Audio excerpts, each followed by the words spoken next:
2 શિબિર તો ઓલરેડી આપણે ત્યાં થઈ ચૂકી છે સુરતની અંદર, પણ મને મારા જીવનમાં જે રૂપાંતરણને જે બદલાવ આવ્યો એ જોઈને મને એવું થાય કે મારી સુરતની જનતાને એકને લાભ મળવો પડે આવો એમ.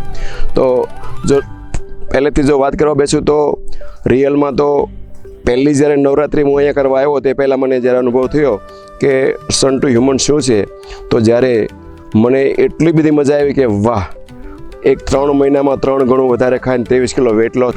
મેં યુએસએ ગઈ હતી તો ત્યાં મને મોહનભાઈ મળ્યા અને ત્યારે મારે ઘણું મને પ્રોબ્લેમ હતા, તો મેં ત્યાં 10 દિવસ શિબિર કરી તો મને સારું લાગ્યું. મેં એને કીધું મને અત્યારે જ તમે ત્યાં મારું બુક કરાવી દો, મને ત્યાં આવવું જ છે એમ, અને મને ઘણો જ ફરક છે. એનું બધું બહુ સારું છે, જમવાનું બધું ભોજન બધાની વ્યવસ્થા અહીંના બધાનો પ્રેમ એ મને બહુ ગમ્યું. હું હવે કોશિશ કરીશ મારા પરિવારને લાવવાની. ગુરુજીએ જે સાચી દિશા બતાવી તેમાંથી ઘણી સમજણ અમને વધી છે કે મનુષ્ય અવતાર જ્યારે જન્મ થયો આ પૃથ્વી ઉપર ત્યારે અમારું જે રિયલ ઘર હતું એ ભૂલી ગયા છે.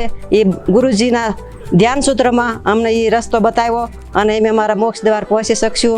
અને ગુરુજીનું જ્ઞાન બહુ ઊંચું છે અને આવા ગુરુજી મળવા બહુ દુર્લભ છે. અને જો મોક્ષના દ્વાર સુધી પહોંચવું હોય તો પરમ આલયજી વિના તો અશક્ય છે. એની વિના તો 1 घंटा मैंने जो एक्सपीरियंस किया वो अदृश्य ब्रेकफास्ट जो ये लोग बताते हैं और जो टाइप की एक्सरसाइज थी और क्यों थी उसका पीछे का साइंस सिर्फ झलक दी थी. तब मोहन अंकल ने बोला था ये तो सिर्फ ट्रेलर है, अगर आपको पूरी पिक्चर जाननी है तो आपको जाना पड़ेगा सेजवानी. બધાની સાથે રહેવામાં 20 જણા અમે એક રૂમમાં રહેતા, બહુ આનંદ કર્યો અને બહુ મજા આવી.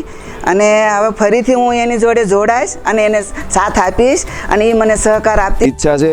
અને હું જ્યારથી અહીંયા જોડાણો ત્યારથી જેમ કે પ્રાર્થનાજી, જેમ કે સરસ્વતીજી, જેમ કે ગાર્ગીજી, એને એટલું બધું ગુજરાત માટે ભાવ રાખ્યો છે કે એની વાત જવા દો એમ. એટલે ગુજરાત ઉપર એમનો ખૂબ ભાવ છે અને એ ભાવને પણ આપણે ખૂબ પરિપૂર્ણતાથી પ્રાપ્ત કરીએ. ધન્યવાદ. ધન્યવાદ, ખૂબ ખૂબ ધન્યવાદ. ધન્યવાદ. प्रणाम. ધન્યવાદ, પ્રણામ.